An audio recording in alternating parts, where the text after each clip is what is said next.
அண்ணே, சரவணே. ஆமா சொல்லுங்க. அண்ணே, வண்டியில ஏதோ பிரச்சனை, மெக்கானிக் கேட்டிருந்தீங்களாம்ல? ஆமா செயின் பிரச்சனையா இருக்கு, அதை பாருங்களேன். சரி. அண்ணே, செயின் கிராக்கெட் கரெக்டாக இருந்துச்சு, மாட்டியாச்சு. 500 ரூபாண்ணே. சரியாச்சு. 500 ரூபா ஜிபே பண்ணிடுறேன். சரிண்ணே, தேங்க்ஸ். முதல் லேசா தான் சவுண்டு கேட்டுக்கிருந்துச்சு, இவன் வேலை பார்த்துட்டு போவோம் இன்னும் சவுண்டு கேட்குறேயா. வாங்கண்ணே, உங்களை சொல்லலண்ணே. தம்பி தெரியும்பா, எல்லா இடத்துலையும் இப்படி தான் பேசுவாங்க. பேனரை பார்த்துட்டேன், அதை எடுக்க போகிறேன். என்னடா வண்டியை வேலை பார்த்தாண்ட தொடச்சு கூட கொடுக்க மாட்டானா, காசு வாங்குறாங்க. நடப்பு வண்டியில் ஏதாச்சும் செயின் இஷ்யூ இல்லை இன்ஜின் இஷ்யூனா அதை பார்த்து கொடுக்குறது என் வேலை.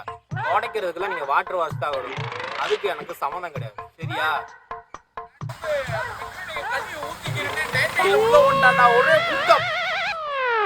என்னடா இப்படி போறேன்னு பேசுறீங்க? உங்ககிட்ட பொம்பளை தோத்து போகும் போலடா. இனிமேல் உங்க வண்டி ஏதாச்சும் வேலைன்னு சொல்லுங்க, இந்த பக்கமே வர மாட்டேன்டா.